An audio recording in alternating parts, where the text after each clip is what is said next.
Hello. Good evening.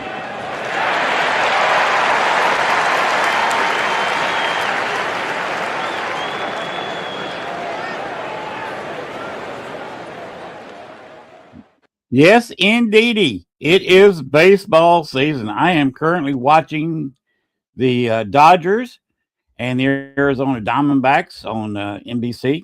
I'm not going to the volume up because I don't have the copyright to, and I'm not going to tell you the score because I'm not allowed to do that. But it is baseball season. I used to be able to play the game. I was a baseball player, but it's one of my holidays. So that's what I've been doing all day. I've been sitting on my butt watching baseball. Ate a couple of chili dogs. Didn't drink any beer though because I had the show tonight. I didn't think Gwen would appreciate me trying to do a show after 7 or 8, 10 beers. Anyway, we got a special guest on tonight, but first we're going to talk about some people I know down in New Orleans that have a tour group. Yes, the New Orleans Paranormal Society. Voices from Beyond. Christopher Talley and Jennifer Talley. You throw the picture up, please. There is their address, phone number, and their information. If you're going on a tour this spring, this summer, look them up. They will not take you by a haunted house and say, this is haunted, this happened here. They won't take you inside and say, this room, this happened, but we got to go and spend 5 minutes inside the building. No. They would take you inside the building, put a piece of paranormal equipment in your hand, and put a ghost in front of you, and you can have your own little conversation, your own little paranormal experience right there. And get comfortable because you're going to be there for a bit. This is not a 5-minute experience. Just take a couple of hours. A couple of places they go to is behind a voodoo shop in the former slave quarters. Another place they go is the Andrew Jackson Hotel. And into the haunted closet that they use at the Andrew Jackson is exclusive that they have with them. It is right below the most haunted room, one of the most haunted rooms in the Andrew Jackson. Most of the rooms there are haunted. Trust me, I've investigated there several times. And you run into a different spirit almost every time I've gone there. It's a very haunted place. But they are going to have a little Paracon starting July 31st. Go ahead and play the New Orleans Paracon video.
And that sign is correct. That music is Jazz Street by White Bones. I got it from Canva. It's one of their music things.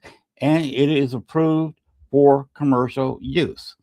So all you people on all these videos and websites that want to scream about it, talk to Canva. They are allowed to give that out to their members, people who pay for Canva, and allowed to play it for commercial use. That was a nice little piece of jazz there. Of course, New Orleans has its share jazz. So go to NewOrleansParacon.com. A lot of packages are already sold out. Patty Negre, her experience. I think they have 10 more left or something like that. Packages with her. Some of those packages are sold out. The RIP has been sold out for a couple of weeks now. The package with Luciana in the house behind the old slave quarters behind the voodoo shop, that may be sold out very quickly. It has very few, I don't know the exact number, is very few packages with Letriana, our own very own Letriana, Terry Brown. There. That, of course, that will be live. All Access Network TV will be there, providing Gwen can find us some internet signal and hook us up. We'll be showing that. If you want to be there in person, July 31st, August 1st and 2nd in New Orleans at the New Orleans Paracon.com, where you get your tickets. If you want to be sitting there with Latriana, get your package now because there's not that many left. But now we're going to introduce our host. He's an old friend of mine. We ghost hunted before several years ago in the Chicagoland area. Coming up is Greg Goss. How you doing, Len? All right, how you doing, Greg? Is this better? Well, it looks good to me. Okay. Don't have that blinding light like in the other room. Well, that's where I just finally figured out how to run the light fixture. Oh, okay. Cool. Fancy. These things are complicated now. Yeah, they are. I finally figured it out. Good to see you. Nice of you. You got the lighting perfect now. That's great. Okay. So what's going on? Today it's been all about baseball. You had one game last night, but today was opening day. Unfortunately, the Cubs got the pudding beat out of them. The White Sox got the pudding beat out of them. What else is new with the White Sox? The Cubs were up 2-1 when I was driving come over here. I think they had a pitcher come in there. Their starter, I think, in the third or fourth inning, gave up about 5 runs. Oh God. Yes. So they ended up getting beat, and the White Sox got beat by Milwaukee. So they're off to a bad start. Right now, the Dodgers, believe it or not, are getting beat 2-0 by Arizona, but it's still early. Yeah, but they probably got real good weather out there, huh? Well, the Mets game this morning or this noon, early this afternoon, they had absolutely perfect weather. And I'm looking out at Dodger Stadium right now, and it is perfect weather out there too. Wrigley, they were kind of cool, kind of cloudy, with a 30-mile-an-hour wind howling through there. Yeah. Of course, that's Wrigley Field for you. Well, if they would have played it at about 9 o'clock this morning, it would have been like 65 degrees out here. Mm-hmm. Temperature dropped right at game time. Oh wow! I guess that wind blew it in. Yeah, so it went all the way down. I think it was in the 40s. Woo! With 30-mile-an-hour wind blowing. Oh my gosh! I don't know exactly. I didn't watch any of it or anything at towards the end. I just heard it on the radio actually. Yeah, it's kind of tradition. Gail, she's got a younger brother, and he come up, of course, a Cubs fan and a White Sox fan. He was one of those rare people to pull for both teams. And I assumed that right because I was not born there, so I didn't give a rip about their north side, south side thing. So they're both Chicago teams I pulled for them. And I went to the stadium and saw their games and enjoyed myself. But today was a cool opening day. Of course, Milwaukee was about the same way. It's kind of cool, kind of windy. But the first game televised was, of course, the Mets. Beautiful, stunning weather in New York. And, of course, they have beautiful weather in Los Angeles right now. Yeah, that's about we were going pretty good here, and then the bottom dropped out for a day or two. So, we here, absolutely beautiful day. I think we hit a high of 84. That's amazing. I wish I had it. And now we're dropping off a little bit tomorrow. It's going to be a little bit cooler tomorrow. I think the high is going to be in the 70s. But through next week, that's what the high is going to be. What? Mid 70s. 70s? Oh, that's good. Maybe I can get a little bit more painting done. I'm hoping we can get out there tomorrow. Are you an artist now? Painting the house. Yeah, Well, I know. That's, actually staining. in the military, they called for artists. Okay. And guys would raise their hands, say, I'm an artist. The next thing they were doing floors and walls and. Of course, I guess you have your artists, the people who feed you, and the trigger pullers. Yeah. You know what the trigger pullers do? Yeah. They shoot at folks. Yeah. So, you been doing anything paranormal lately? We went to the Obscuricon in DeKalb, Illinois, that was run by Willie Atkins, and that was over this last weekend. And we went there for a day on Saturday.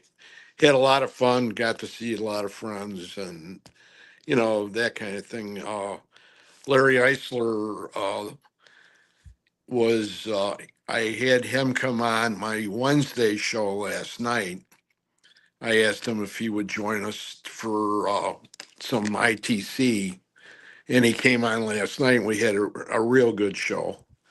We only had 2 double Estes, so it worked out really fine, and he enjoyed himself. He has those Delco goggles that he wears. Right. I have a pair. Carol Garcia has a pair, and we use those pretty much. But is that Christy? Yep. Hey, Christy. She Good on, watches. Nate. She's a good lady. Yes. Awesome. And I got to see quite a few other people. I spent a lot of time with Chris Fleming, and I had to catch up with him because I hadn't talked to him for quite some time. And we had a great talk. And I used to skate with his dad. His dad played for the Blackhawks. And when I was a peewee, I was like 10 years old, and I was playing peewee hockey back then. And my dad knew the coach, Rudy Pillis, at that particular time. So we got to do warm-ups with him on Sundays. So I got to skate with all the Hawks, and it was just amazing. All those old guys. And now I'm an old guy. It was a lot of, I always have memories of that, of the different guys and things that they did with me and how they screwed around all the time. And, some of them would smack you in the butt with their hockey stick, when you're skating around and stuff, and passing the puck to you and letting you shoot at people like Len Hall and, Hall of Fame players. So it was a lot of fun. And that was about it. I'm going to try to do something in June. Uh, I can't remember what it is. I think it's got to do with going down to Southern Illinois, Detroit Taylor's area. So we'll wait and see what happens there. I have just probably maybe two real good investigations, and I haven't talked to the people that I go with. So I'd like to go back out to Iowa, but it doesn't look like that's going to happen until later in the year. So the reason I'm here is because my son from here, he's up in Steamboat for the last snow they got, and my other one's down in Disney World. So all my boys and my grandkids from around here, that are close to me are all out of town right now. So Yeah, Orlando is a little bit out of town from there. yeah, yeah, they go there quite a bit. That's my middle son, Josh, and he has a beautiful daughter and a great son. And his daughter is she's a flag football player, and she's been a gymnast since she's been 4. So she plays for the high school. Junior's not there yet. Logan's got another 2 years before he makes high school. So, but he's cutting his own path. That's all that matters. Is he into hockey? No, none of them are. Okay. None of them. And you know what?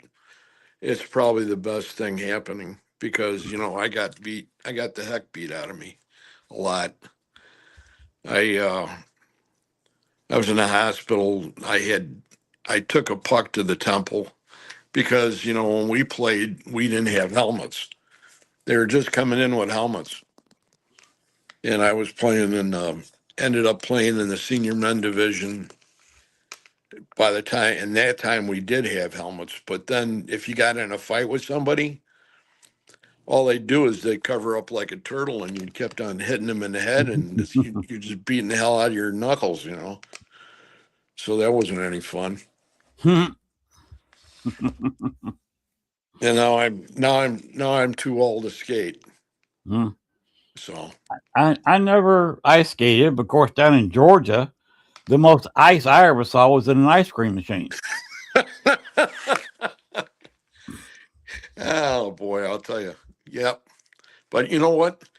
Think of the time, and I wanted to tell you. Guess who I ran into at ObscureCon? Who's that? Dale. Really? Did y'all Yeah, talk? yeah. I talked a little bit with him. Okay. Said hi. He's lost some weight. Looks That's good. scary. Unless he got fat without me knowing it. Oh, always had a. He looked like he ate well. Okay, Okay. Yeah. but so he was. It was a little added. Uh, how could you say thrill to see him? So, That was but Willie Atkins' place, wasn't it? yeah, Yeah. Willie Atkins was a good guy. he, He's the one who directed me when I was in the rock video. okay. In fact, that video was made by him. Yeah, he's fine. He's doing good. I'm going to have him on the show a little bit here. Probably in June. I have a lot of people that I have coming up, and I'm already filled for May. So I've got one more. I think I have one more for the end of the month here for April, and you got a lot of good people coming on, and I uh, I I want to have Chris is hopefully he's going to come on. I didn't even see if he answered yet because he is an amazing man. I don't know if you spent any time with him, but he's really something. Who is this now? Christopher Fleming. Oh, yeah, yeah, yeah. I spent a little bit of time with him. We spoke a little bit. I heard one of his presentations. He probably doesn't remember me at all, but we've at least it's been several years though. We were at least at the same place at the same time, and I asked him a couple of questions. He answered them. Yeah, his dad. I was working at the post office in Rolling Meadows, which is a suburb up northwest side, by Arlington Heights, and his dad was working at a bank, maybe as one of those, what's the word for it, where they're just like there to greet people and things like that. And I don't know what else he did there, but I saw him. He came out and he went over to get a hot dog from a hot dog stand, and I spotted him, and I went, "Holy crap! It's Reggie Fleming." And then he said, I said to him, I said, "You probably don't remember me from the games at the old stadium and the warm-ups on Sundays, because back then at that same particular time, uh, who was it? Bobby Hull had his two sons out on the ice, and they were both like two, and the skates were almost as big as they were, and they were skating around like crazy. Hmm. So it was interesting. There's a lot of things like that that have happened that I think that's why I'm really attracted to the other side now, because there's a lot of people that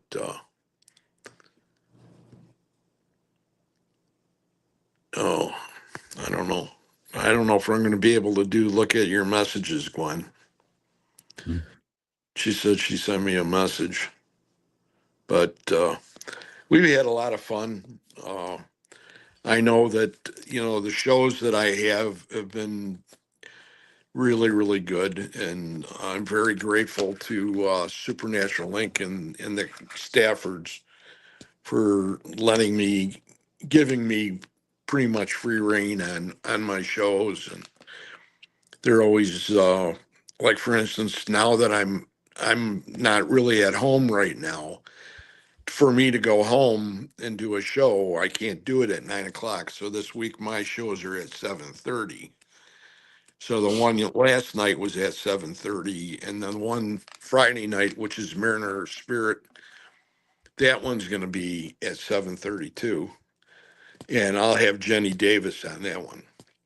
Okay, cool. I've never had Jenny on, for all the time I've known her, and she's starting to do a fantastic job, and now she's got into the sort of running a Paracon, and she did that with Wooly. So she was like a whatever you want to call them, for that Paracon, and she did an awesome job. I was really amazed. And there's so many other people that I know from around where at the northwest suburbs, and all the way up to the border, Wisconsin border, and even in Wisconsin. They're all great people. So you have a lot of fun with them, even Yeah, though, Jeremy Burton says Jenny is great. yeah. Christy, she says she liked ice hockey, pulled for the Blackhawks, even though she's, of course, living in Australia. Christy also says, agreed, such a beautiful human being. And Jeremy Bunton, I had her on my show promoting the Paracon earlier this month.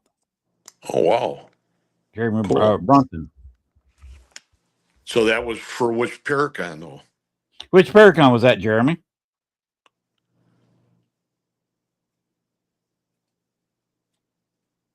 He's probably like,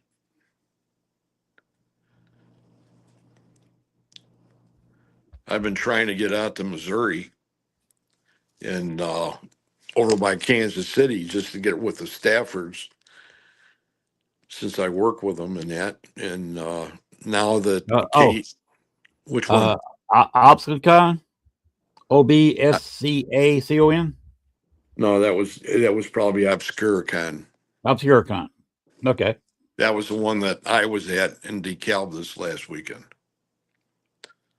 You remember Mike Wright? I've known several Mike Wrights over the years. The tall guy in the Paranormal. He was with Dale's group with me. Okay, yes.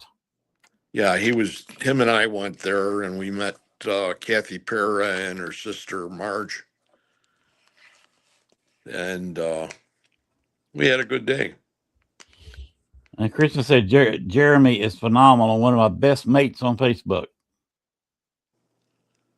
That's great. So we got a whole lot of people in the chat room that just get along with each other.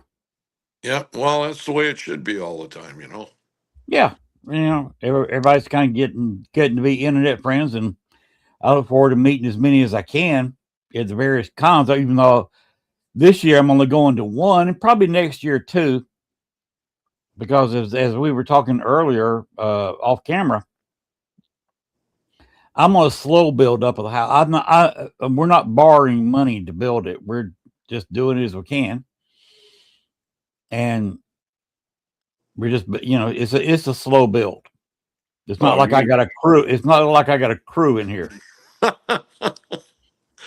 Well, I did the same thing at my house, so I had a guy that went ahead and was like my not really architect, but he was the guy that knew all the different ands and ifs, and he would tell me what to do, and then I would do it. Well, You know, I've got a carpenter helping me. yeah. Well, I did. We framed the whole thing up, framed the whole entire back. Took the whole back of the house out 20 feet, poured the concrete, did the garage. It was great. I would do it again in a heartbeat if my limbs would hold out. Mm-hmm. Christy says true friendships are hard to find and make. Those have a connection with us forever. Yeah, that's for sure. Yeah, he's doing most of the building, and I'm basically designing the whole thing. Well, that's good. The room over here behind me, behind Booze, over this way. This is where I'm pointing. Off camera here. The Booze is over here, and it's a 10 by 14, 15-foot long workroom. Oh, wow. I got a 8-foot by 4-foot work table in there.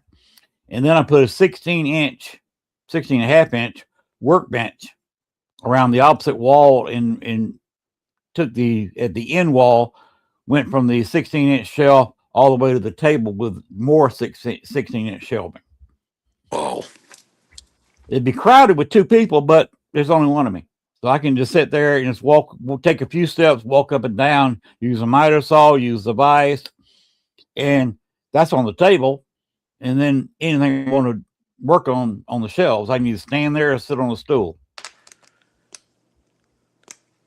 I'm really limited now with VA and everything, and the diagnosis and everything that I had over the last year and a half. So it sort of cut me back on some of the things that I do.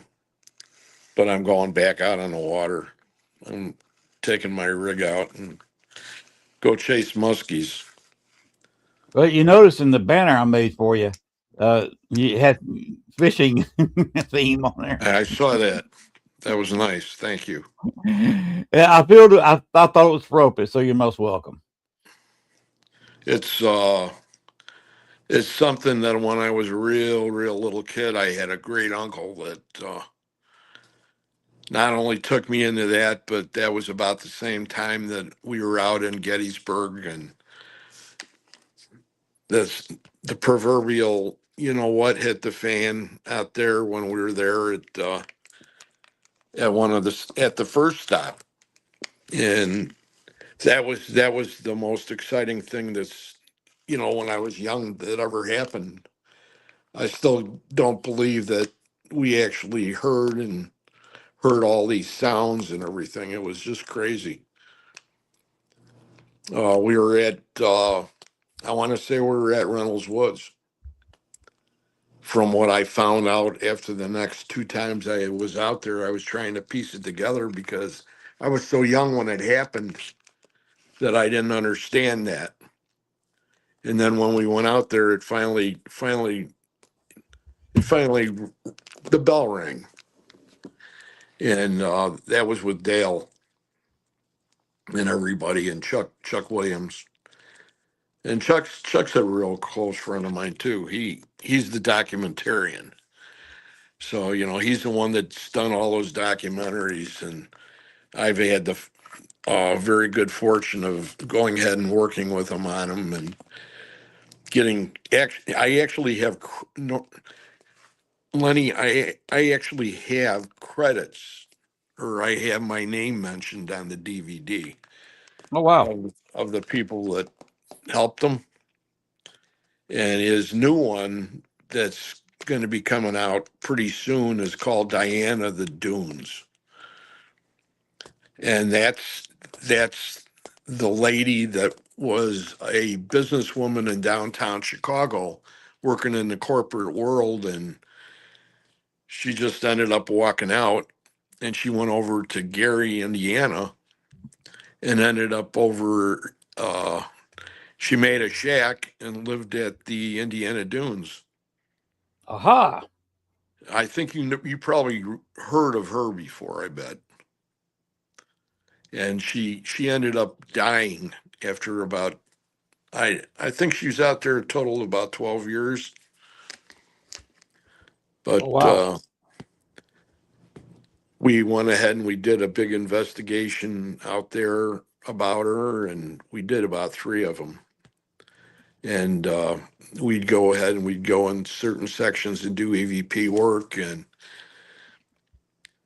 Estes and stuff like that. And it's going to be another great one. He did the circus train crash of 1917 or 18, and we worked in Gary, and we worked on the anniversary, and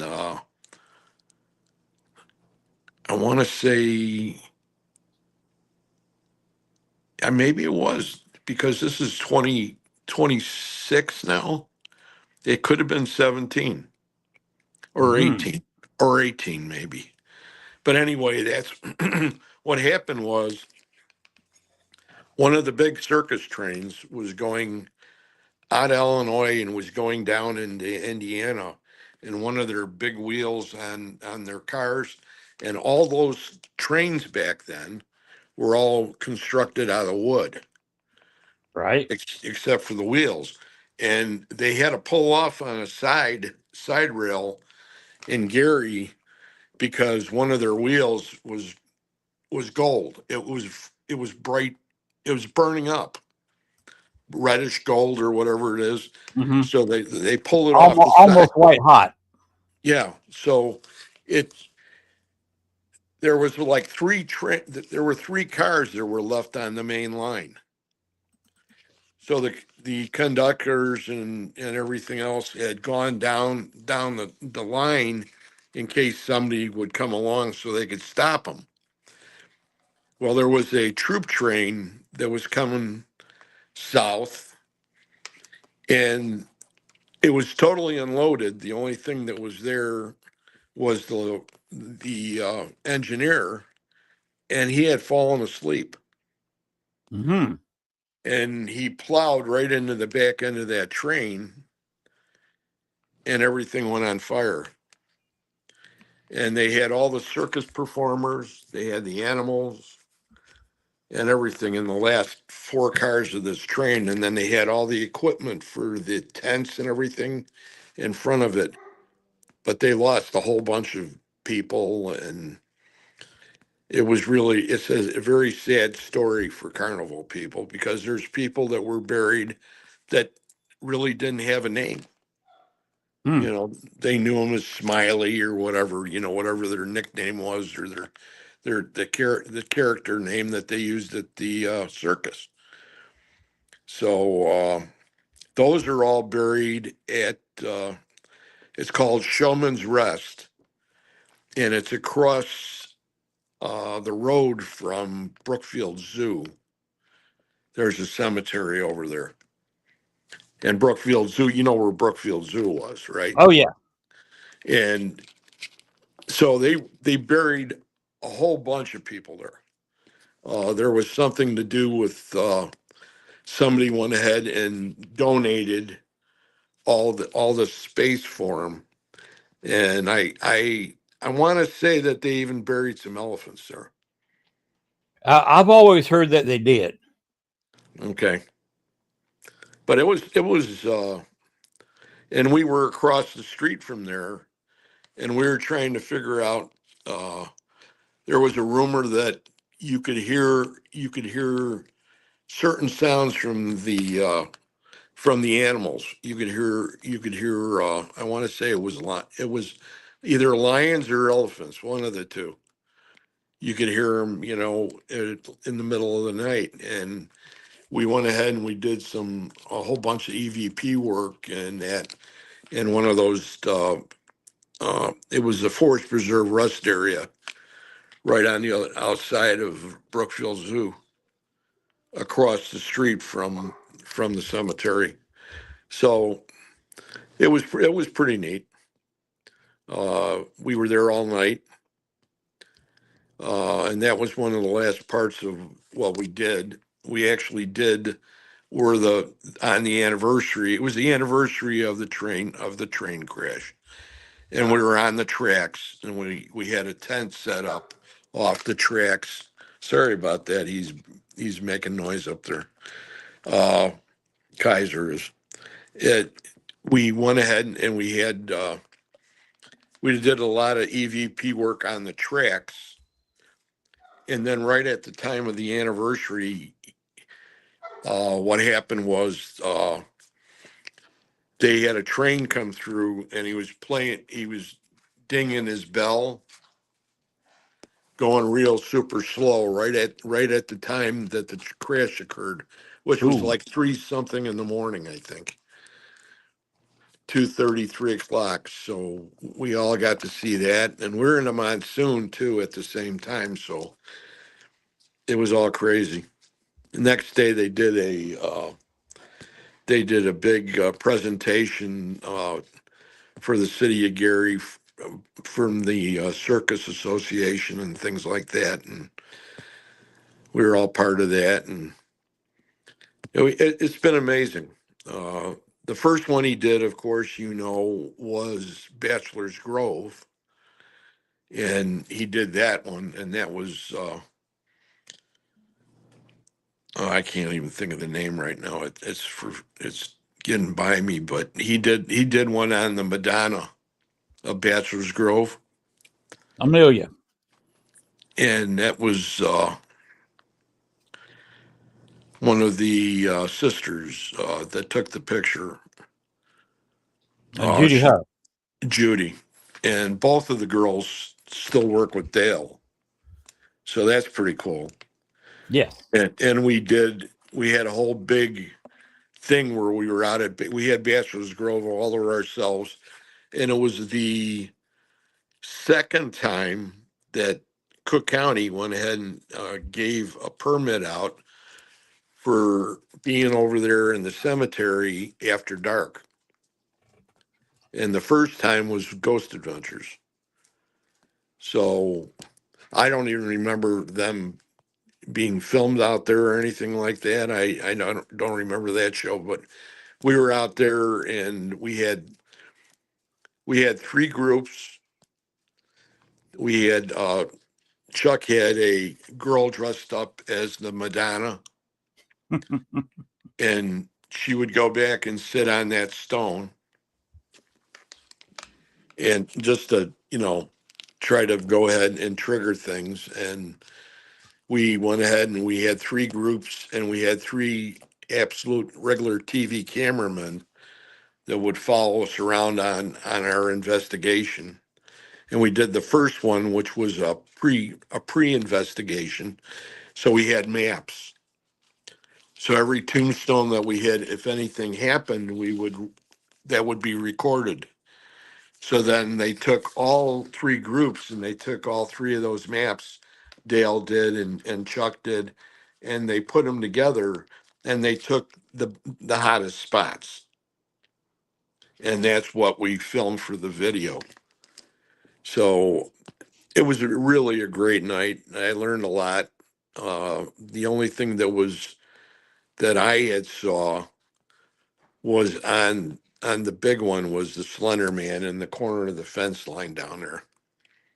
It was just nothing but a huge, huge black shadow, and it appeared to have a hat on. Yes.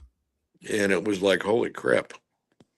That is the theory behind that from various people was he was the last caretaker of the cemetery. So he had a name. Who is actually buried in that cemetery and was the last burial. It was in his will to be buried in Baxter's Grove. That was really cool. And sometimes he appears as a shadow overlooking the cemetery if you're in there. And make sure you're not up to any mischief. We didn't run into that house back there when you leave the cemetery and you go back by that creek back there. Right. Way back in the woods back there.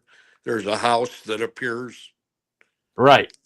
And then if you walk toward it, it recedes from you. Right. I've never seen it. I have never seen it either. I've spent a lot of hours there. I've never seen that house. But it's a pretty interesting location. When we first got there, we were all we had tables set up, and Chuck had all these different things all lined up as far as food and things like that, and they were getting Madonna all dressed up, and we were there, and this woman runs by us like a track star, and she runs back towards the cemetery, and we thought, what the heck? And she runs in there, and about 15 minutes later, she comes running back, and she's got like a sage stick. And it's lit up, and she's going over the top of her head and between her legs. And I thought, wow. But, they're that whole time was really, really something. I know. Oh, do you know a Nancy Noonan Kelly? Yes, I do know Nancy. She says hello, hey to me, and calls you Greg buddy.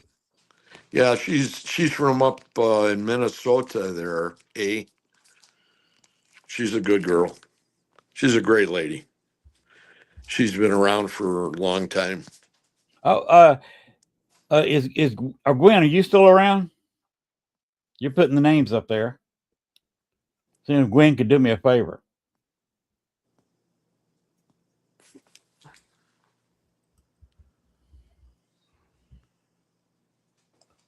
Gwen. Yes. I'm going to post my intro back. Okay. I got it down there. Can you stop that video from playing at a given time? Yeah. Okay. When the lady on the stone comes up. Was she sitting there? Yeah. Pause it. I can't pause it. I can take it down. Pause it. Huh? No, it won't let me pause it. Okay. Well, go ahead and run it, and we at least see it for a few seconds. Okay. So you want? All right. Here we go.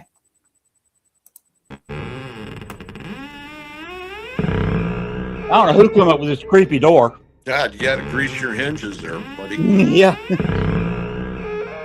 Need some WD-40. Yeah. But you'll actually see in this video her image.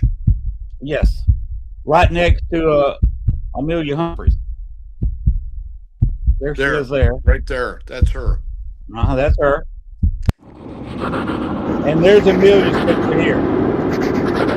And that was done by Judy Huff. She took the picture. Right. And nobody could dispute it. But the other thing that I wanted to mention about that investigation was in the beginning that I've never been on a actual big filmed investigation like this. And do you know Bishop Rake? I've heard of him. I don't know him. No, it's a lady. That's Reverend Christina Rake. Okay. Yes, Reverend Christina Rake from the Old Catholic Church. Okay. And she's a real close friend of mine and Chuck's. And she was a friend of Chuck Kennedy's.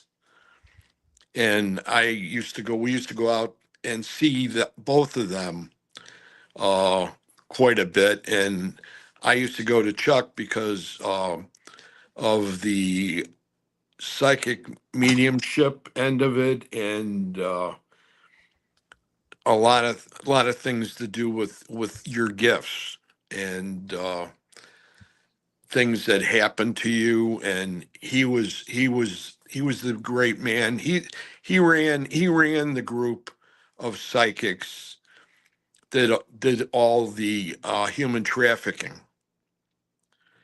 And when the last time that we had the Chicago Paracon, and it was at the Holiday Inn, I can't remember. It was out west, and that was the last. I saw him after that, of course, at his house. But him and Reverend Christina, and Bishop Rake is an amazing lady, and she does an amazing job, and she's a very devout. She believes in God, and she's a very devout, not Catholic, old Catholic. Uh, and the things that happened that night at that investigation, when we all came in, and she wanted everybody to circle around, and we were going to say some prayers for protection, and she handed every one of us the Saint Benedict medal that she had blessed, and it was for our protection. And I wore through mine already on the chain, and I have another one, and I've got all my medals from Reverend Christina or Bishop Rake, and it's helped me tremendously to have a person of such faith available for me if I have any issues or questions. And she's extremely hard to get hold of, and I have a regular rapport with her, and I love her to death. She's an amazing clergy person, and she's done a great job with the church. And that's the old Catholic, not the Catholic religion. It's the old Catholic. So that goes way back in history to the point where they broke off. It was about the same time that Martin Luther broke off too. But the old Catholics were a little different. But she does investigations. She works with the Booth brothers. She does movies. She does everything. And I love her to death. She's got a great family. I can't say enough about her, really. And I didn't mean to overkill it, but it's one of those things I'll never forget is when we were standing all around there and she was doing the prayers, and we had these medals, and I had it in my hand, and I had my fist like that, and I could actually feel the energy, and it was really amazing. And that's the way that whole night went. And that's happened to me quite a few times since then on different locations.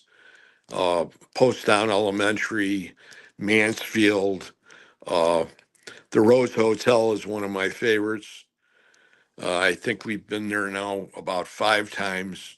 Robin Terry always had his Haunted Hour theater event every year, and we used to go there, and it was the first thing in January that happened in the paranormal, and we used to go drive all the way down to Robin Terry's place, and it was in January.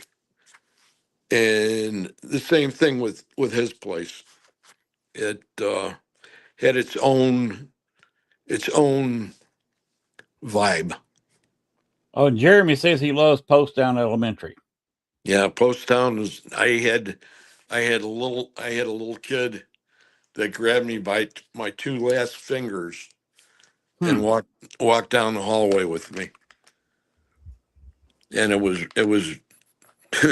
surreal. That's where I caught my first real film capture, and it was a doll that I had set up on a plastic chair They had a doll room in the school, and I went in and grabbed the prettiest doll I could find. And the little kids' chairs, that they had for the classroom, they were those plastic ones. And I had what was it? Eddie machine, ETI plus, and it had a rubber case on it, and I had it sitting on the chair, and I had the machine running, and it was sitting in front of the doll, and I just turned my film camera on and recorded it for like an hour or something, and it didn't nothing looked different to me. But when I got home and I started to play it back, what happened was where the machine was in respect to where this doll's foot was. The only thing you could see on the one end is you could see the end of her toes of her one foot. And as I started playing, I said, I can't watch this whole damn thing. It was almost 2 hours long, so I would skip it a little bit, right? Right. And then all of a sudden, there was more than her toes. Then I could see her whole foot and then part of her leg. And I'm looking at the time on this, so I'm writing these times down. So I went ahead and recorded the spirit of these kids were trying to get to the doll, but the machine was in their way. So they were trying to push the machine out of their way. And with the rubber case, it was really hard to push. So it wasn't really fast. So when the machine did, finally at the end of it, I went ahead and looked and I went, holy crap. This, I really got something here. And I went ahead and I broke it down, and I have it, and I have it on my computer, and it was really a nice capture. Cool. And the other one was at Old South Pittsburgh, and it's the nurse, and I have a full body apparition, and I just got one from when I showed it to a few people at Obscura, and it was taken by a friend of mine off one of his motion detector cameras, off his house. Right. And it's down in a town south of here. And I know him because he works up right around here for a township. And he sent it to me. He says, hey, check this out and tell me what you think. And I asked him, I said, is it okay with you if I share it with a few people? Because I'm going to this event. And he says, no. He says, that would be great to find out. It appears to be either a Native American or a trapper that would have like a hood up. And it's a still image, but it's eerie. Hmm. And that just happened last week before Oh, wow. before I went to Obscuricon. Wow. And stuff like that carry me when and I know there's a lot of people, and these are like, I've been working at this for a long time, and I think that's like the fourth one. And I did not take that one. All the other stuff that I have is all my own that I captured myself. And it's funny that I would go from camera work and still pictures to ITC and Estes methods. But I got attracted to that pretty early, and I found, I really have a curiosity about how they respond to the questions. And the way I have it set up for my show on Wednesdays is I have people all across the country. So they go all the way from Texas all the way up the East Coast. And I work with a group of 6 or 7, and then I have how could you say, guests that come on, like Larry came on, because Larry does ITC too. And it's amazing the responses you get on a double Estes and over the distance too. So I mean, it's not like I'm sitting here with you in the same room and we have headphones on and we have spirit boxes and we're listening to some spirit that's in the room here. A lot of the responses come all the way across that cable, Mm-hmm. which is mind-boggling. Yes. And The spirit can travel themselves and definitely send their voice over the internet. It's amazing. so When you finish, can you explain a little bit how the Estes is done for the people who don't know sure, how you do it? if you have a spirit box, it's just like an SB7. A lot of the times what happened, number one, I'll go back in a little history. The Estes method was developed by 2 gentlemen, or actually a group of 4, 1 girl and 3 guys. 2 of the guys were Connor Randall and Carl Pfeiffer. Those were the same 2 gentlemen that were involved in the series Hellier, Greg and Dana Newkirk. Mm-hmm. And they went ahead and they were doing just EVP sessions. And Connor had a pair of soundproof headphones, what is it? Music headphones, Mm-hmm. drummer's headphones, excuse me. Okay. And he had them on. He said they decided that they were going to do a little experiment, and he put them on, and they started asking him questions. And he had blinders on too. So you got headphones, you got blinders, and then you got the spirit box. So you're listening to the spirit box through the headphones, and whatever full words you hear, you go ahead and say.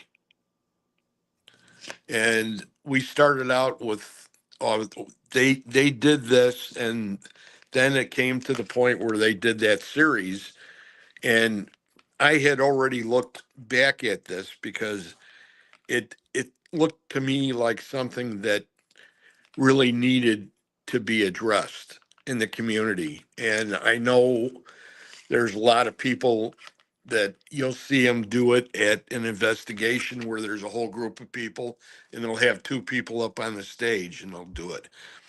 I've done it quite a few times that way, and I've done it at some Paracons now, just to show people how it's done. What you just said is very important because the equipment is pretty much essential for the way you get the results. So you have to have, they say, noise canceling headphones or drummer's headphones are the best because there's no chance to catch anything from anybody. The only thing you hear, and that's sight and sound deprivation. So you have the blinders on. Now they have those Delco goggles like Larry has. We have them too, and they blink the red. So you're almost at a combination of not only the Estes method, but I can't think of the name of the other one, where it would just be the light. And I'm sorry, I'm having a brain fart. I don't remember the name of that either. But it's You talking about a REM pod? no. I'm just talking about the name that's used Okay. for when you use the Delco glasses. Okay. I'm not sure of that. I've forgotten. Way before that, what they would do is they would have those glasses, and back in the day, it's gonna kill me if I don't get it.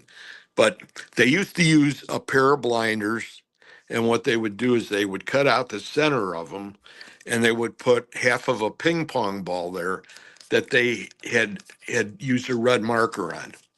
So it's red light, and red light is supposed to accelerate the deprivation. Oh, that's going to kill me. I can't think of it. But anyway, what was going on with this is they had gone ahead and done quite a bit of work. I went ahead and started to work with it. And one year we went around, and Mike Wright was my partner, and we did a lot of this Estes work at different locations, all the way from Kansas. We were at the school that's in the southwest corner of Iowa, I want to say, right close to the Sally House. We did it there, and he freaked out. It was crazy. We were on these things, and what was happening to us was, you had the white noise that comes through, and you're listening to the white noise, and we were getting this ticking. And I've told this before, basically to guys in the ITC community, a lot of the guys that, the Rathmans, the Yakovadis, Austin Maynard, people like that, Katie Stafford. These are ITC guys. And they were doing a round table. I know I'm jumping a little bit, but they were doing a round table.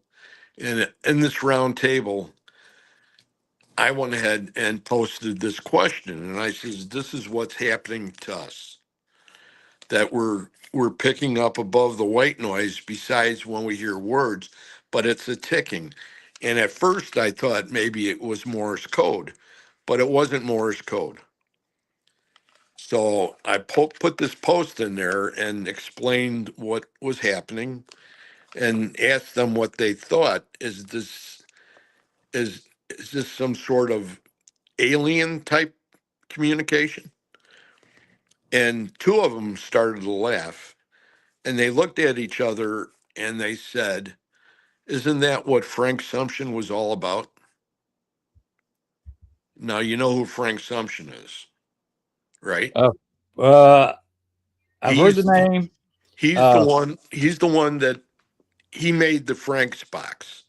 Okay, yeah, And that one. if you went back to the early Popular Mechanics or Popular Science magazines, back when I was young, inside the cover, or they had an advertisement, a one-page advertisement that says, speak to Martians or speak to aliens. And it showed like Radio Shack. You could go ahead and put this box together and you could communicate with aliens, talk to them. And I remember that happened a long, long time ago. So I asked them that question, and that was the answer they gave me was, isn't that what Frank Sumption was about? And he had a Frank's box, and he was called by the spirits that were talking to him through his box. They called him, his name was the Purple Princess. If you get an opportunity, and anybody who's interested in this that's in the room right now, you would have to go ahead and read the book on Frank Sumption. And it's mind-boggling. And they actually told him it was time, they were coming to get him. And they actually took him. His physical body was still there, but they actually took him. Oh, wow. And this actually happened. This is in the book, in his book. Do you know the name of the book? I thought it was Frank Sumption, but it's not. It's another brain fart, my friend. It's something that people can look up, but it's the story of Frank Sumption. Okay. And it's some amazing literature, and it caught me, and just it was like getting that big hook in the corner of your mouth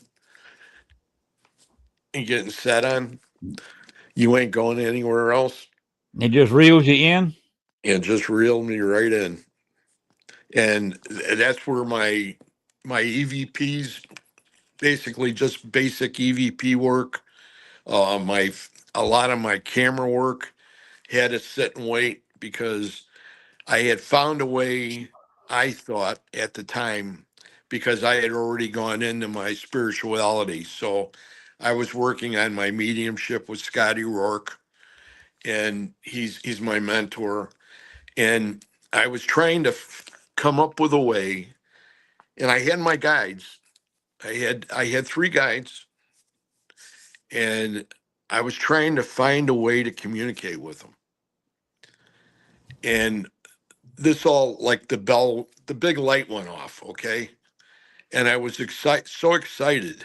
I was like a little kid in a candy store. It was like, holy crap, I I may be able to talk to my guides through a box, and not mentally, through a box. And it was like, to me, like a shortcut. So my whole journey of my spirituality was going like this, and all of a sudden I took a detour, or I branched off on a side road, and that's where I still am today. And there's a lot of people in the family that think that I too have gone off the deep end as far as this is concerned. But I'll tell you what, there's a lot of answers that come through on spirit work, especially with ITC, and it's something that is in my heart now. And it's the same thing as the paranormal community. I just wish it would have been 20 years earlier. Oh, You know, yeah. you know what I mean? It's some of that stuff that happens to you that, man alive, it's just wonderful. And I had my down days. We all have our down days, but I mean, if it wasn't for my mediumship and the work that I was able to do with Scotty, and understanding everything that's involved in that, and working with Psychics Unite, which I have on Mondays. So Scotty has the big group. There's like 5 groups of Psychics Unite: Ohio, Indiana, uh, Wisconsin, and he has the big group in Madison, Wisconsin. And he does a great job there. And he needed a group to cover the over by where I am, and he asked me to go ahead and run it for him. And I've been running it, I don't know, maybe 3 years now. And I have a group of people that anybody's welcome to come. And it's a bunch of people that are all psychic mediums, and they do great things. I consider myself to still be a medium. I'm not a large, okay? And I just threw that in there to throw you off. I'm just seeing if you're paying attention. Oh, yeah, I'm paying attention. But that's what it's about. We're in this for the long haul. And if we could help other people understand things about the paranormal, and every time I run into somebody that asks a question like that pertaining to whether it's their spirituality, or it's about spirits, it's about a haunted location or anything like that, if you give them the right answers, not that you do all the time, but if you do give them the right answer, they light up. You can see them light up. Mm-hmm. And that is the part that I love the most. Yeah, you explained the Estes method very well. What I'd like to do here is show a short video that may bring back some Baxter's Grove memories of you for you. Uh-oh. Can you go ahead and play the video mark file 0361 dark move? There you go. Okay. Oh, whoop! Unless Wrong maybe over one. here. Never mind. Take that back down. I don't know. Let it play. This that was another cemetery that I did. That is a cemetery. It's about a quarter the size of Baxter's Grove. Now, Baxter's Grove is only 1 acre. Yes. For anybody who doesn't know, they sometimes get shocked at the size of it. But there is still over 200 people buried in that cemetery. I have something that I saw. Okay. We had the Paracon down there at the Willowbrook Ballroom that year. Right. And at the end of that, there were a bunch of people that went over to Bachelor's Grove. And I'm trying to think who was in that. Anyway, they were doing, there were a couple ladies from Florida, Terry Rhodey and her she had her partner in the paranormal. I can't think of her name right now. But anyway, they had like 8-9 people. And they were holding hands and they were saying a prayer. And on the phone, they called a psychic medium from down in Florida whose name is George Lopez. Okay. And George Lopez works with a gentleman up on the East Coast, and they have a podcast. Ken, I can't think of his last name, but anyway, they were going to do that, and she said, "Call George." So they called George, and they gave George the background and showed him where they were at and everything, and then he said, "Okay, everybody, grab your hand, hold hands, close your eyes." And everybody closed their eyes, and he was saying like a prayer, and he got done, and he says, "Now everybody drop your hands, keep your eyes shut, and at the count of 3, I want you to point in the direction of the black figure." And all of a sudden, 1, 2, 3, and everybody out of that whole group pointed to that corner of that fence back there. Mm-hmm. You know, where the old fence came and the new fence started. Right. It would be in the north. It would be the northwest corner, I believe. If I'm saying that cemetery runs north and south and east and west. Right. I believe it does. And everybody pointed at it. And I thought, holy crap. Well, But I usually say get the gate side or the pond side, or when you walk in the gate, right or left. okay, the gate and the pond to me would be east and west. And where you first come down the road, that is the north end. And then the other end going down towards the creek is the south side. To me. Right. To me, the right, like you say, is that's what I call the path side or the right side. And the other side is either the left side or the pond side. I mean, the creek side.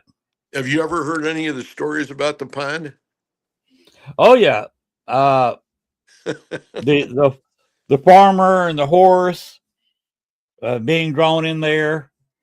But that's kind of negated by the research because it's only with the cutoffs that are built into the pond where the water can flow out of it. Yeah. It can't quite get 6 feet deep at the most after a hard rain. And it does drop without a rain, it drops down to about 4 feet. The average is about 5 feet and a few inches. So you wouldn't Which means find I any could stand- bodies in there. People have walked across it. They've used submersibles in there, and they hadn't. They found a couple of headstones where people probably, when they exhumed all the bodies in the late 80s, Yeah. they rather than taking the headstone of their family member with them, they just threw it in the pond so nobody to steal it.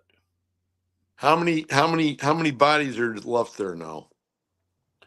Over 200, about 240, 250, somewhere on there. Okay. Believe whatever your number you want to. Pick a number between 2 and 3, and you're probably right. There was also about 250 bodies exhumed. So only about half the bodies that were ever there are still there, which is an incredible number of people buried. Yes. In 1 acre. How about the little kid? Is it a little girl, I think? Or a little boy? On the big headstone? Yes. That is unknown. They don't know if there was a child actually buried there or not, or whether the headstone just said child or a boy or whatever. I don't remember exactly what it says. And people leave toys there all the time, and there may not even be a child buried there. That whole plot goes back toward the gate several yards. That's the largest plot in Bachelor's Grove. Wow. And there's several family members still buried there, but it is unknown, and there's no record of a child being buried there. They never had any fencing to divide it, like some of the cemeteries we've been in. No, most of the fencing, the ones that had fences, that had the stones all the way around, you can see the remnants. The fencing's all been ripped down. You got a Civil War vet. Now he died, I think, in the 1890s of old age, but he's buried there in the back, the pond side. Okay. But kind of to the right of the big tall headstone. Yeah. Right up against the fence, and you can see the remains of where it's still lined with stone, and you got the remains of where his iron fence was. I don't know if it really just got rusted so bad, because we're talking 1890s. So we're not talking well over 100 years old now when he was buried. Had rusted so bad they hauled it off, or where somebody just piece by piece stole the fencing. But there's 2 or 3 graves that were obviously fenced off, and the fencing's gone. Now, the one you're asking about, the big one, I've seen no evidence of it being fenced off. It may have been originally, and all the evidence is just gone. That's a shame. It is. You know what happened there over the years with these cults and everything else that came through there? And it was local people. The local high school, they had kind of a hazing thing that when you were about to graduate, you had to go there and kick over a headstone and spend some time at night in there. Well, they're probably paying for it today. Yeah, I think that several of them end up doing it. It was also a lover's lane where people go in there and take their high school sweetheart and do the wild thing there in the cemetery. Oh, good. They had to, the guys, to prove their macho, had to go in there and sit on some of the stones at night and swear at the people there. That would seem to be a popular thing. Now, you can't get me, just taunting them. And that's why the spirits there got hostile at night. And the daytime spirits just said, poof, they were gone. They'd be there during the day, like Amelia, the lady on the stone. She was only seen there during the day. She doesn't come there at night because she would come there every day, pick up a child's spirit that is still buried there. Libby May is still buried in that cemetery. And Amelia would come through there every night and pick up Libby May's spirit and go, just to keep away from the hostile nighttime people and spirits. Some of the rangers there, they don't believe what's been drug in there. And they said they don't like to come in there at night because they've caught people with a gun, some people with machetes. back there, and other kinds of weapons. There's several times people have been seen walking back there, spray paint in their hands. Wow. It's amazing what the cemetery went through, but I think the local high school finally grew out of it.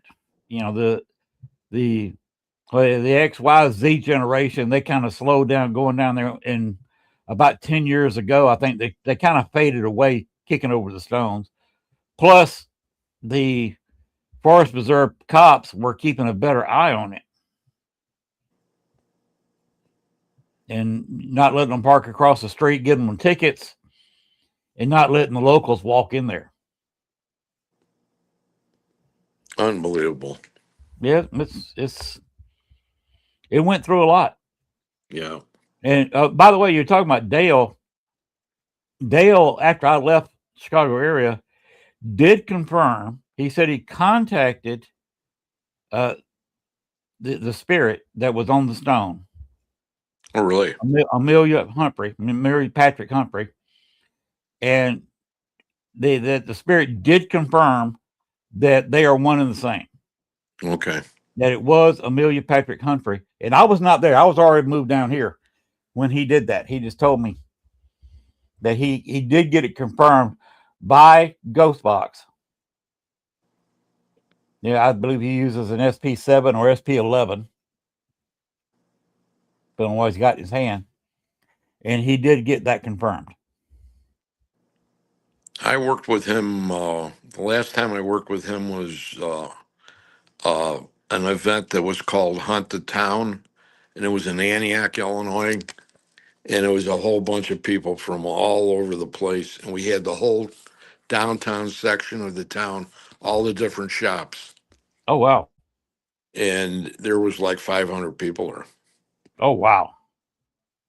And we were in one building that was like a joke store. It was, where you get all those joke type buzzer things and all that kind of crap, and costumes and all that stuff. And him and I worked in the one section, and then it was Simon's and his old partner, the guy from that 48 Hours or whatever they did, where they stayed in that place. I don't know why I can't think of his name. But we were there. We did that event. That was pretty cool because we were in the.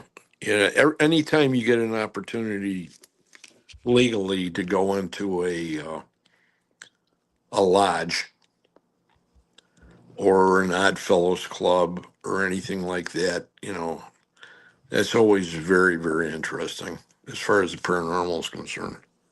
But it's funny about the lodges. What I think Masonic. the Masonic or an Odd Fellows or any kind of lodge like the Moose Lodge. Yes. I think what happens is a lot of the people who have passed on, former members, their membership, of course, is still good. It's supposed to be good for life when you join those things. And they still come to meetings at the lodge. Yeah. Regardless of what group you're talking about. They came to so many meetings at this lodge. They still come there to talk with each other. That's my theory. Yep. That's exactly what it is. That's my theory that just so happens to fit the facts. That almost all of those are haunted. That's why movie theaters so much are haunted. Older movie theaters. Yeah. It's people going in there, or theaters, period, to watch a play or watch a movie. That's where they went. That was a social thing for them. Maybe they went there on a date. They went there with their husband, whatever. They saw a great movie, had a good time, and people are attracted to where they had good times. Yeah, Willie Atkins, probably about 7 years ago or so, we had already investigated the Egyptian theater. And there's only 3 of those left in the United States. And that they renovated it. And you ought to see this place. Mm-hmm. It's amazing. And I investigated that with Dale when I was with his group. We had a great night there. Yeah, Really fun. theater. I've been in theaters myself, not the Egyptian theaters. I'd never had the pleasure of doing that. But theaters are surprisingly haunted. Well, I can't not. There's one in Waukegan that was Jack Benny's theater. And why I can't think of that name, but that's the one right in Waukegan. And I just went by there the other day. I think I remember. Oh, let me ask you a question with this next video. Okay. Is this the guy Mikey you were talking about? Can you go ahead and roll that video 004, please? That him? Yeah. Yep, that's him.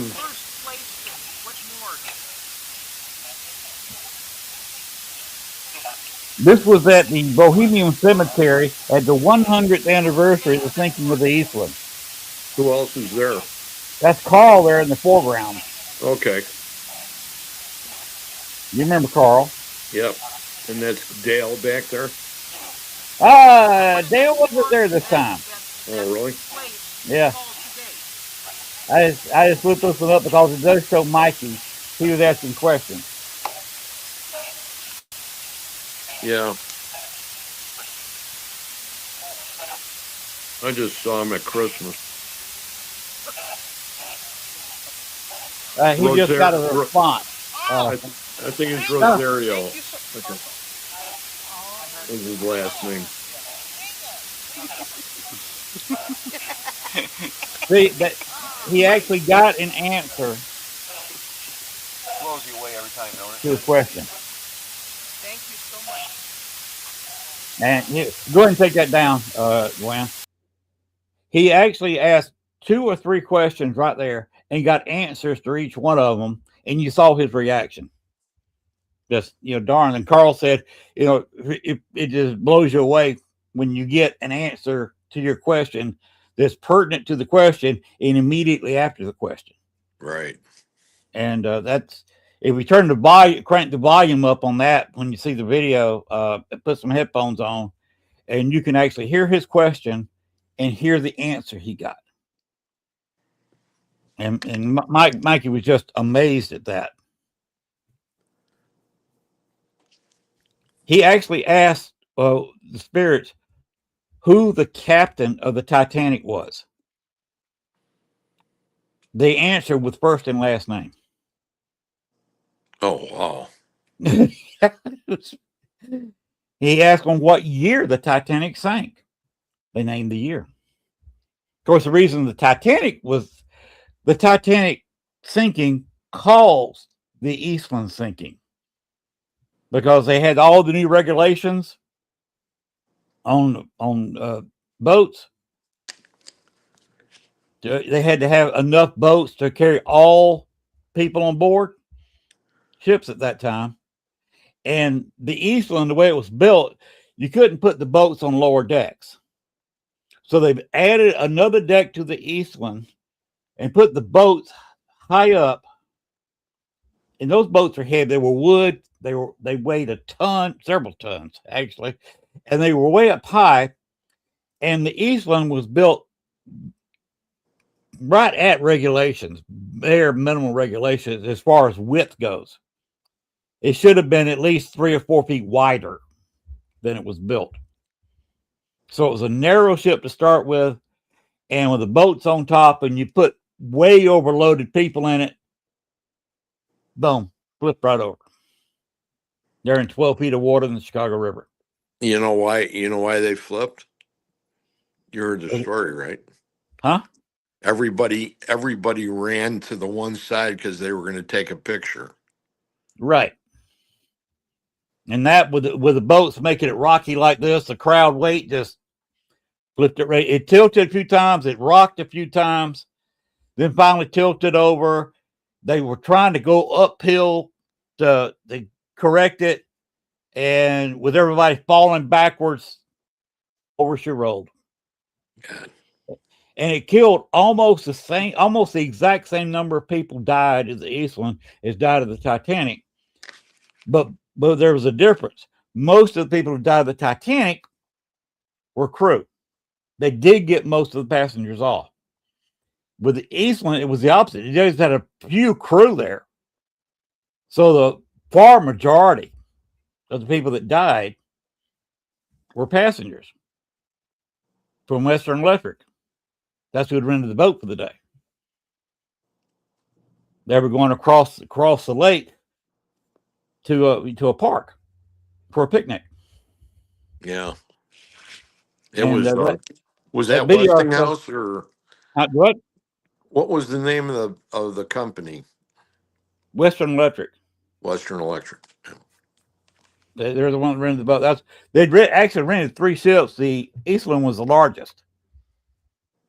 And one person who was late and did not get on the boat was the future owner of the Chicago Bears and creator of the NFL. Had he been there on time and boarded, because he would have gotten boarded in front of most people, he could have been killed. And Yeah. that would change a lot of history. Yep. Had he been killed there. That's for sure. And of course, most of those people were the dead bodies were hauled over to the armory right there. Of course, I forget what it is now, because Oprah Winfrey sold that building. It was Harpo Studios. Yeah. In the old armory. Oprah would not let anybody investigate in there, but she admitted privately that those studios were very haunted. There's places in there she would not walk by herself.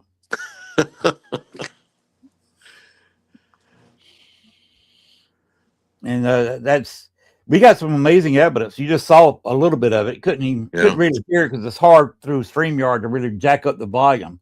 Yeah. But it's okay. You actually just saw vocal audio evidence that we got there in Bohemian Cemetery. And that was who we were talking about earlier. For those who were listening earlier in the show, we were talking about Mike Wright. There he was. So the Bohemian Cemetery is located where? North side Chicago. North side where? I don't remember. This was 11 years ago or so. Okay, because I grew up on the northwest side. I think this is. I think it's on the northeast side. Because I was in Austin. You can look it up. Bohemian Cemetery up there. You see exactly where it is. I was one of those little kids, and I was at Our Lady Help of Christians, and that was the year of the Our Lady of the Angels fire. And the kids that survived were brought to our school. Oh, wow. So they had kids that were all bandaged up, and there's a lot of stories. There's a lot of stories that go along with that too. Yeah, Chicago suffered its tragedies. Yeah, Ursula Bielski had quite a few stories pertaining to that, I think. If I remember correctly. She unfortunately stopped having her Paracon and then sold her tour business. And Tony Zabisky is now kind of replaced her and Richard Crow as tour guide. Tony was just at DeKalb. Was he? I said hi to him, and that's all I had the time to do at the moment. But he was there. So was Jack. So was Jack Chavez. Okay. And there are quite a few other people, like I said, that name wise. Diet was one of these psychic mediums. I can't think of her last name, but she used to be with us when I was with shadow hunters. Long time ago, but there's a lot of other people. Mm-hmm. Yeah, I think Tony, by the time before he retires, he's going to become a legend, not quite equal to, but approaching the legend of Ursula Belsky and Richard Crowe. Yeah. Because he is the go-to guide that you want to be with if you want to hear about the ghost of Chicago. He has got stories. You know Neil Gibbons? No, I'm not familiar with him. He's been doing quite a bit of that work too. He works with those guys.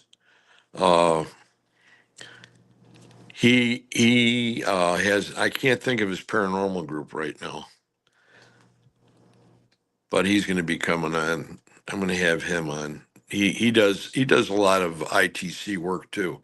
If you've been around any of the Chicago Paracons or any of the ones that over the last 4 years, like at Broadhead, he had his big portal machine. Oh, and, yeah. and it's huge. But he looks like he's got a big white Santa Claus beard, and he's a short guy like me. So I mean, he's a great guy too. We actually did an Estes method right there when we were at the Kelb. And he would ask the questions. He told me my mathematics was way off. So he must have been asking some questions. What's 2 and 2? And I must have had a stupid guy in my headphones. 2 and 2 is 5. 17. That's bad when you have a spirit talking to you that can't do math. Well, you know, they there's a lot of them that can't do math.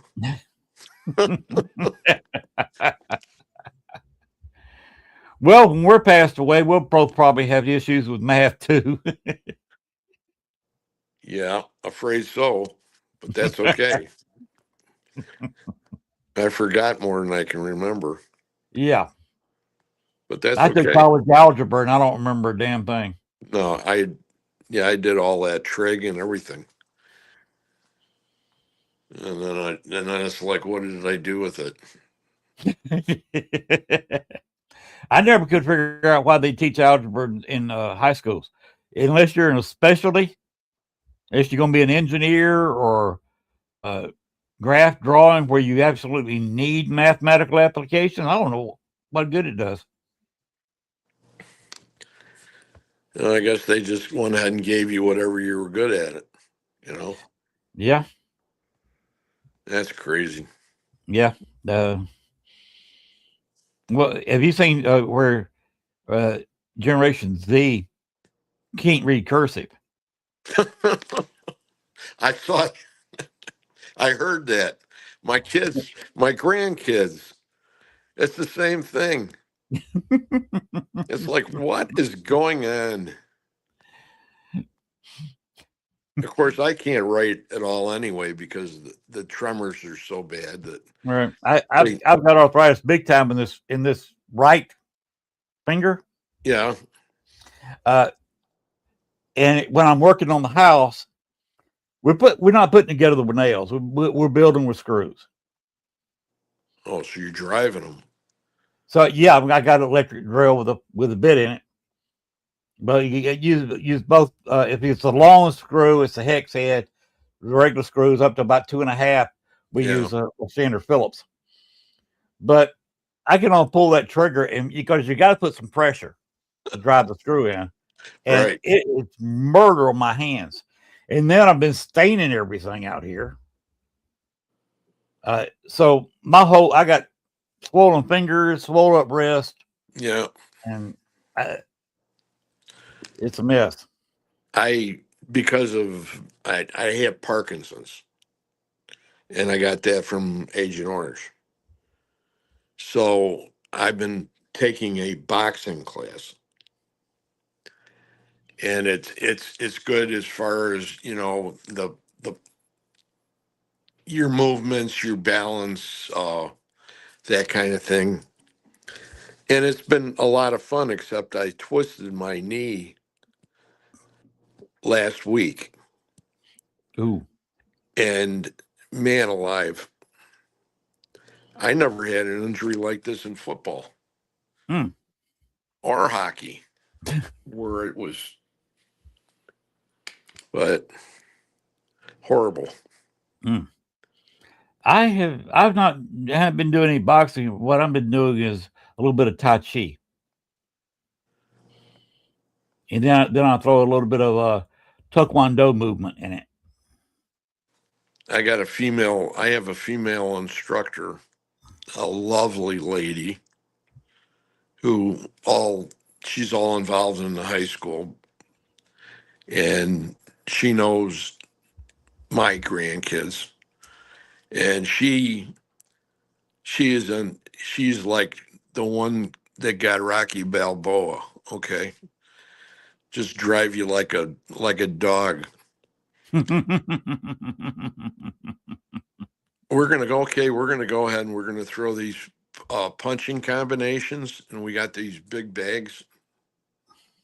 And she says, okay, we do like four sessions of 30 seconds of constant punches. She calls out the combinations, and you throw it for 30 seconds. You have a 15-second break, and then you start up again. And you do it for all those sessions. And by the time I go to leave there, the sweat is dripping off my nose and my chin. I bet it is. And it feels really good. But at the same time, I did enough of that, I thought, when I was younger. But it's not like it's not like the paranormal, No. I need to get back into that, because I got a feeling that when I see her in New Orleans, January 31st, probably on the 30th or the 29th, that Gwen is going to try to whoop my ass. She may, if you keep on saying things to her like that. And she's a lovely lady. I love her to death. Her and Lee both, I wish some things would be different, or that I could do both, but you can only do so much. I love being on this network because Gwen and Electriana are fantastic people. Lee's husband, yes, is also a fantastic guy. I've never met him yet. I haven't met any of them face to face yet. Oh, really? Well, I haven't either. I was supposed to meet Gwen last winter, or the winter I don't know what it was. No, I did meet her. I met her at Broadhead. Yeah, y'all crossed paths at Broadhead. Huh? I think y'all crossed paths at Broadhead. Yeah, that was the beginning. That would have been a good time to go ahead and become part of it. But it's an awesome network. I have nothing bad to say about it. I think the people that they've got and all the podcasters are great people. That everyone that I've watched, and they get your attention. You know what I mean? Yes, we got 20 some odd shows now. Yeah. And I only kid Gwen because she's almost like a sister to me. Yeah. So I pick on her, and she either laughs or says something bad to me, yeah, like a brother and sister would, and we go about our business. I always say that I wish I was 30 years younger. I wish I was 30 years younger, because that way I could get these add-ons to the house built quicker. Yeah. I feel sorry for you in that way, but you'll get it done. Yeah, the next project, I've got to move a refrigerator. We're talking about a full size French door refrigerator. Move it where? I've got to move it from where it is and put it somewhere else in the kitchen temporarily because You got to work behind it. I got to work under it.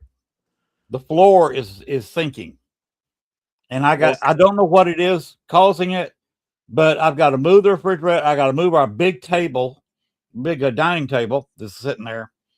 Got to move it and rip up the floor and see what's going on. No. So, unfortunately, the guy who built this house in '85 wasn't much of a carpenter, nothing square. Oh, God. And I guess he ran out of money when he built the kitchen. The kitchen's an add-on. Our kitchen and bedroom's an add-on.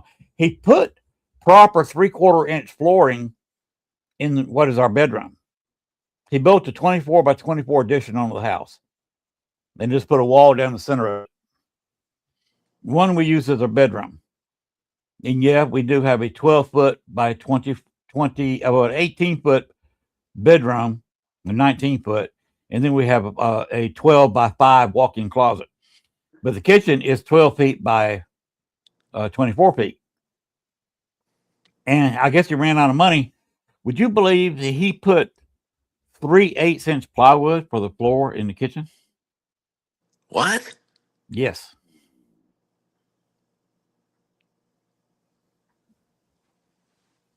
How did that pass? Pass what? Code. Oh, you don't have no code down there. This is a county. Oh, There's almost no county government. There's a bunch of people that are not elected that run things. You got the county courthouse where you go down and register your title, you pay your taxes, and the judges are there. The sheriff's office is there.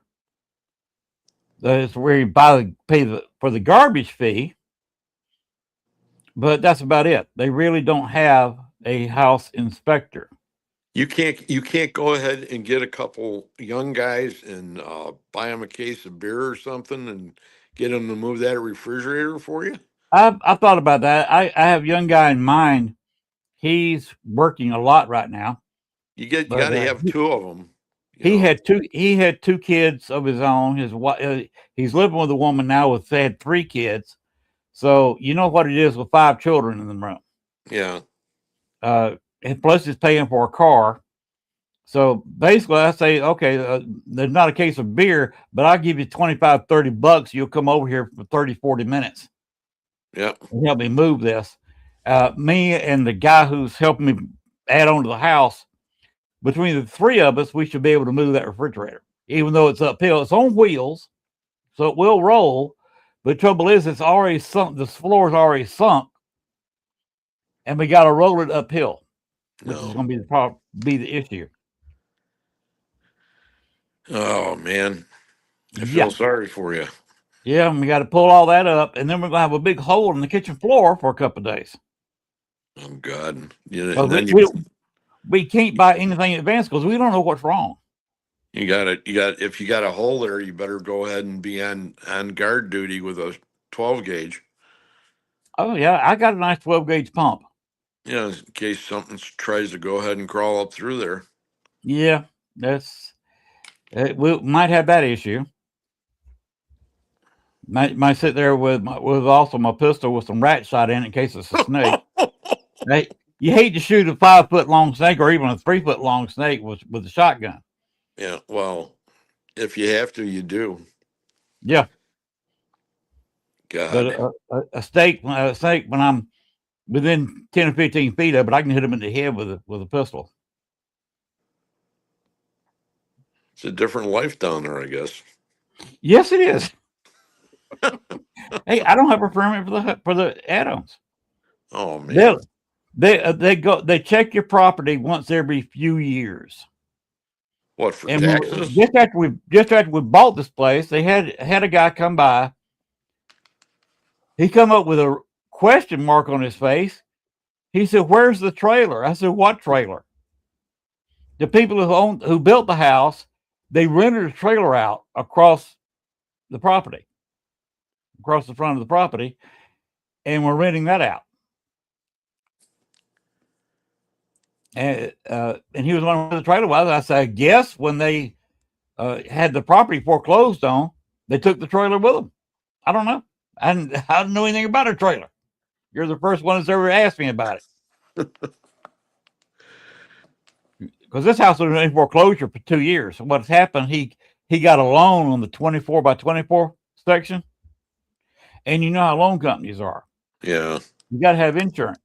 You can't have insurance on your house here because we are about now, when we bought the place, we were about 2.5, 3 miles from the nearest fire hydrant. And now we're only about 1.5 miles, but you got to have a fire hydrant within a 1/4 mile. And now that new fire hydrant, all sitting there nice and pretty. Just a recent install. I think they started late last year. Just probably less than a year old now. It's all nice, shining red. But we still can't get insurance on the house because we are still over 1 mile away from that fire hydrant. That's nuts. Well, that's what happens when you live in the woods. And remember, I have no sewer here. We got to use septic tanks. Okay. I have septic. I have a wall. Hmm. I rather have that. And I've got Lake Superior water. We have city water, deep well water. They Yeah. hardly ever treat it. It's almost like bottled water out of our tap. Yeah. Because it's Good a water. really deep well they used. I did that when they built the city back in the city was incorporated in 1874, I believe. 1874. Mm-hmm. So it's not that old a city. Post Civil War. Yes. By 9 years. Mm-hmm. And it was built here because it's kind of the center of a new county, and the fact that there was an old, even older than the city, was an old horse stop on the road going from Pine Bluff to Monticello, which were both much older cities. These were way pre-Civil War. And what they did, they split the difference. You know, Star City, the horse thing was about halfway. And you know yourself that a horse at a trot at most is good for 25 to 30 miles, depending on the horse. And that's all you're going to get. Yeah. At a normal horse, just kind of trotting pace in a day. So what they did, they put that a place where you could spend the night on the ground if you wanted to, and they put your horse up for a small fee, and then you get up in the morning, get back on your horse, and you could go either Monticello or back to Pine Bluff, you know, wherever you were going. It was just a horse stop. And that building was there, so they came over a few feet where they could drill down and hit deep well water, underground water, and they built a town around that. Built a town around the well.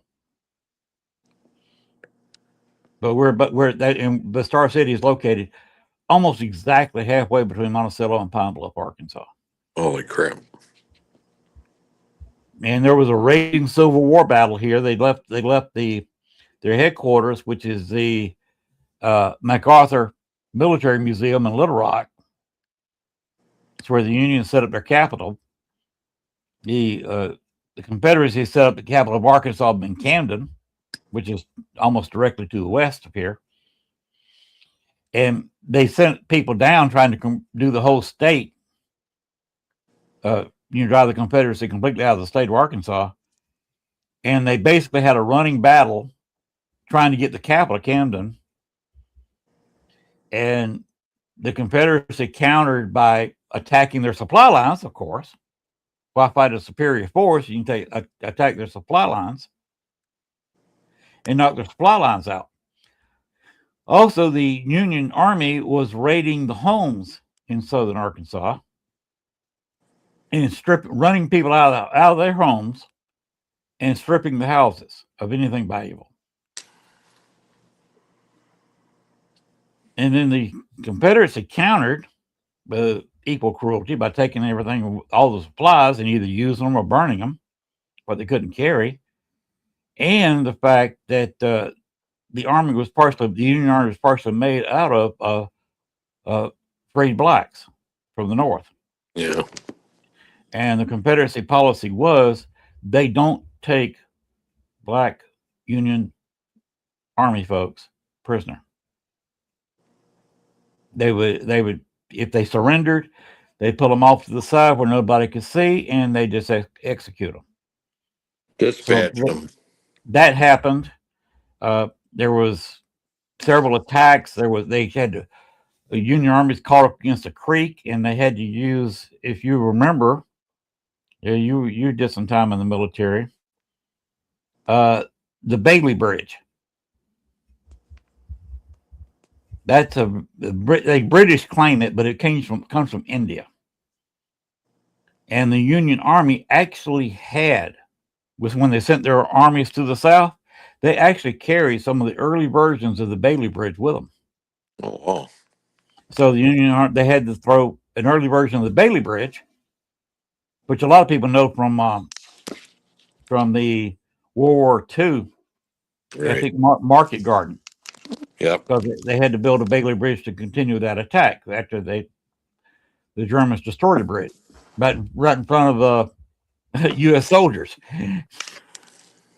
But they had an early version of the Bailey Bridge and put it across this large creek, very small river, and crossed it. And the Confederates, the commander was a dumbass, excuse my French, and he did not attack them until they had the Bailey Bridge almost completed and were running across the bridge. And then they just destroyed, of course, the Bailey Bridge is not, especially back in the Civil War, were rather fragile anyway, and they just quickly destroyed it. And the Confederate, the little river was flooded, and the Confederate Army couldn't pursue them across because they did not have a Bailey Bridge. There was people killed there. There's a whole running battle, and eventually the Union kind of started losing the battle in the South and went back, and they fled. Some of them fled all the way back to Little Rock. Others split off and fled to Pine Bluff. So yeah, there was a running Civil War battle over a couple months right here in the neighborhood. Our lovely lady's going to say, I think we're running out of time. It's like a few seconds before 2 hours. We need to. Yeah. We need to wrap it up. See how mean she is to me? Say hello to Lee for me and Nate and everybody. Rez and everybody else too. I will. I would appreciate it. Yeah, and soon we're going to try again to be on his show because the last time we tried, the gremlins were crazy. So yeah. No, I got a new computer, so I'm fine and dandy now. And it was the 24th of April. Okay. I think that's good. If she cannot, I'm pretty positive I can. So okay. Either way. We try. You know, yes, guys, it's been 2 hours, and I love you to death, but I got to get up in the morning. Okay. So appreciate it. Greg, I appreciate you coming on the show. It's been fun as always. Well, thank you very much. We usually get involved in a great big, conversation, and we did that tonight. We talked about all kinds of stuff. Yeah. Keep the paranormal alive, my friend. I intend to. Okay. Well, you saw that short video of that small cemetery. That was actually a cemetery by the local prison. Oh, good. It's actually in a county park close to the prison. It's just two families buried in there, and the two families were intermarried. Is why just two families. Well, I want to thank you for having me on. It's been a lovely time, and we will get together down the road here probably in June and I'll have you on my show. All right. Okay. It's been Greg, awesome, Lenny. Greg, you take care. It's always Okay. awesome to be with you on the show. Thank you Okay. for being here. Okay. We'll see you take guys care all of later. yourself. Bye-bye. Bye-bye. And Gwen, before we end the show, let's go ahead and can we show that New Orleans video one more time? Oh.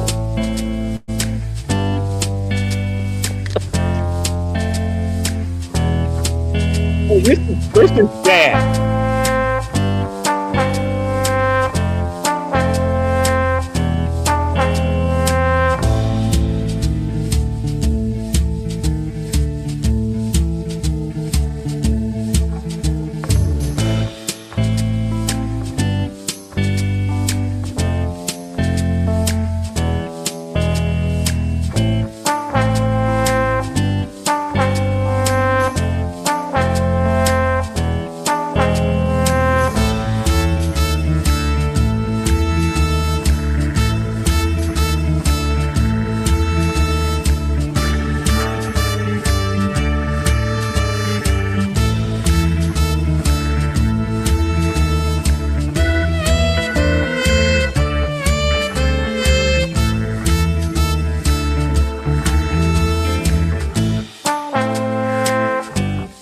I love this music. Okay. Adios. But, we'll see you, Greg. Okay. Bye-bye. All right, Gwen. Just say the paranormal never sleeps, and go ahead and since I do have my closing video down there, go ahead and play that purple video. Good night, everybody.